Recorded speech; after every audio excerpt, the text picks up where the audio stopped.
राहुल गांधी के जन्म दिवस पर आप देख सकते हैं किस तरह भारत जोड़ो यात्रा का आयोजन किया गया है। ये यात्रा यहाँ से लेके जंतर मंतर तक जाने वाले हैं। आज ये लोग यहाँ पर आज इनके जन्मदिन के मौके पर देश भर में 5 किलोमीटर चलने का 5 किलोमीटर यात्रा करने का आह्वान किया गया था आईवाईसी की तरफ से। आप देख सकते हैं किस तरह पे यहाँ पर आईवाईसी के समर्थक, यहाँ पे कांग्रेस के समर्थक सारे इकट्ठा हैं भारत जोड़ो यात्रा के आयोजन पे, और भारत जोड़ो यात्रा की सफलता के लिए ये सब यहाँ पर इकट्ठा हुए हैं। आपको बता दें हम यहाँ पर एक एग्जीबिशन का भी आयोजन किया गया है।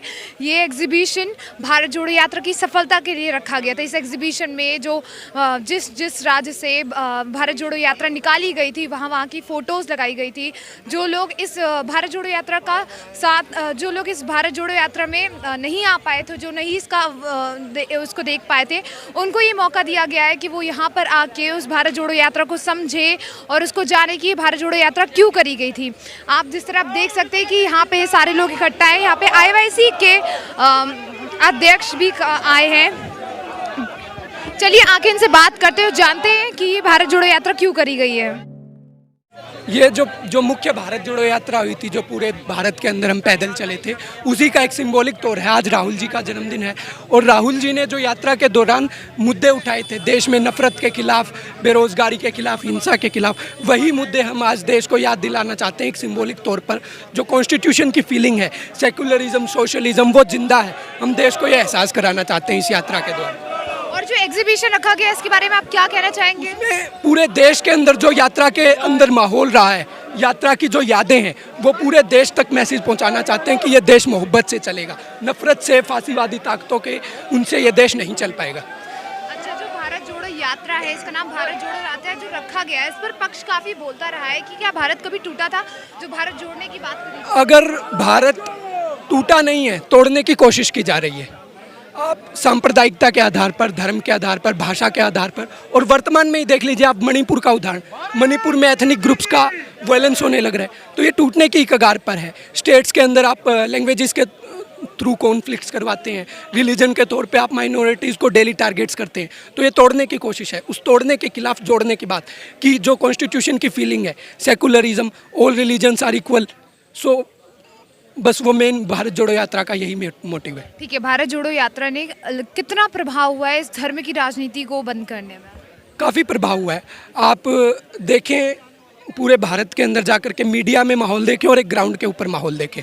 मीडिया के अंदर आज भी आपको हिंदू मुस्लिम के मुद्दे, मंदिर मस्जिद के मुद्दे मिल जाएंगे, लेकिन ग्राउंड पे आज भी लोग सेकुलरिज्म, सोशलिज्म, जो लव की, ब्रदरहुड की फीलिंग है, उसके अंदर बिलीव करते हैं, उसके लिए चलते हैं। इसीलिए तो आपने देखा होगा मीडिया तो दिखाती है कि भाई कांग्रेस ख़त्म हो गई है या राहुल गांधी जी की छवि ऐसी है, लेकिन जब वो ज़मीन पर उतरे तो लाखों लोग सड़कों पर उनके साथ उतर गए। तो ये दिखाता है कि जो मीडिया में माहौल है हेट्रेड का, ग्राउंड के ऊपर उससे बिल्कुल विपरीत माहौल है। आप मीडिया की बात करें, ऐसा कहा जा रहा है, कुछ लोग कह रहे हैं कि जो सॉफ्ट पावर का इस्तेमाल करा जा रहा है मीडिया के थ्रू राहुल गांधी की इमेज को सुधारने में, और कांग्रेस का जो इन्फ्लुएंस करा जा रहा है, उस पर आप क्या कहना चाहेंगे? इमेज को सुधारने में, इमेज तो एक सच्चाई है ना, जो व्यक्ति उनसे मिल लेगा वो उनकी सच्चाई समझ जाएगा। इमेज को तो खराब करने का काम किया गया, अब इमेज की सच्चाई सामने लाने का काम किया जा रहा है। वो तो हमेशा से ही ऐसे थे। इमेज बिल्डिंग का काम उस व्यक्ति के लिए किया जाता है जो व्यक्ति वैसा ना हो, उसकी इमेज बनाई जाए। इमेज खराब बीजेपी ने बनाई थी एडिटेड एंड क्रिएटेड वीडियोज़ के द्वारा, तो अब वो जनता के से आकर के ग्राउंड पे मिल रहे हैं, तो जनता के सामने सच्चाई सामने आ रही है बस। लेकिन जैसे जैसे बयान आते थे राहुल गांधी के पहले, और जिस तरह से उनको एक पप्पू की इमेज फॉर्म कर दी गई थी, उसके बाद जो इस समय 2023 में खास तौर से जो उनकी इमेज में परिवर्तन आया है, उस पर क्या कहेंगे? ये इमेज मैं बता तो रहा हूँ कि ये एडिटेड और क्रिएटेड वीडियोस के द्वारा बनाई गई थी, मीडिया के द्वारा, सोशल मीडिया के द्वारा। जब वो ग्राउंड के ऊपर उतर गए, किसी व्यक्ति के बारे में झूठ आप तब तक सुन सकते हो जब तक आप उससे मिले नहीं हो, तब तक उस पर यकीन, वो व्यक्ति आपके सामने आ जाएगा, आप देख लोगे सच्चाई। तो राहुल जी ज़मीन पर उतरे, लोगों ने सामने ज़मीन पर सच्चाई देख ली कि ये तो ऐसे है ही नहीं जैसा मीडिया और सोशल मीडिया ने इनको प्रिटेंड किया था। क्या लगता है 2024 के चुनाव में क्या होने वाला है? कितना प्रभाव पड़ेगा इस भारत जोड़ो यात्रा का? क्या ये चुनाव तो समय बताएगा, देखिए। लेकिन जो देश के अंदर पॉलिटिक्स होनी चाहिए, वो पर्सन बेस्ड नहीं, ideology based and issue based politics होनी चाहिए।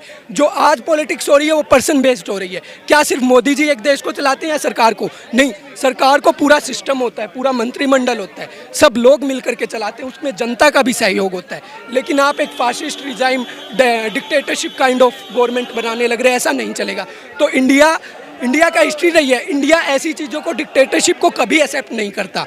इन्होंने पहले भी इंडिया ने ऐसे दौर देखे हैं, उनको हराया है, और अब 2024 में दोबारा से हराएगा इंडिया। जब पहले कांग्रेस सत्ता में थी 2014 से पहले, तब बोला जाता था कि कांग्रेस धर्म की राजनीति कर रही है।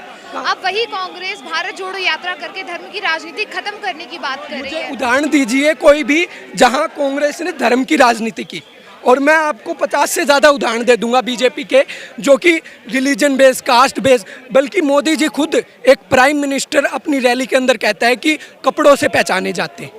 ऐसे ऐसे बयान खुद प्राइम मिनिस्टर कहते हैं। बीजेपी के एमपी एमएलए तक बयानों में देते हैं, एक कम्युनिटी के बहिष्कार की बात करते हैं।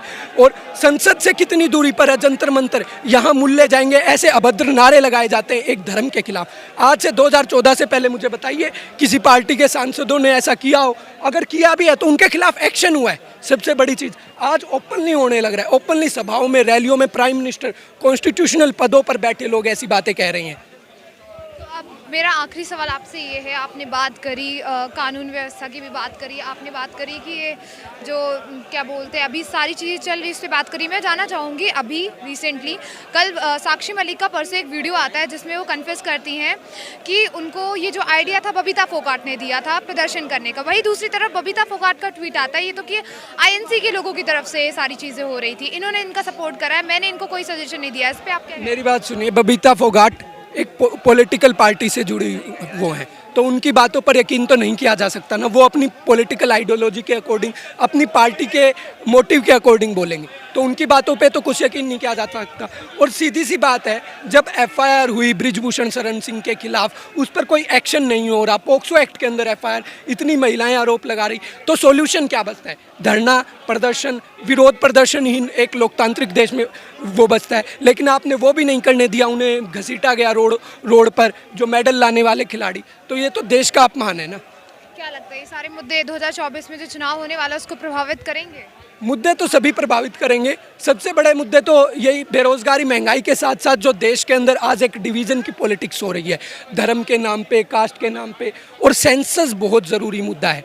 जब तक आपके पास अपनी पॉपुलेशन का, अपनी जनता का डाटा नहीं होगा, कौन क्या है, कौन कितने हैं, तो तब तक आप पॉलिसी कैसे बना सकते हैं? आपके पास एक्यूरेट डाटा होगा तभी तो आप उनके लिए पॉलिसी मेकिंग का काम कर पाएंगे ना। भारत जो यात्रा जो है कोई राजनीतिक यात्रा नहीं थी, भारत के आवाम की आवाज़ को उठाने की यात्रा थी, और ये बहुत ही सफल हुई। और इससे बीजेपी को बहुत खलबली है इस यात्रा से।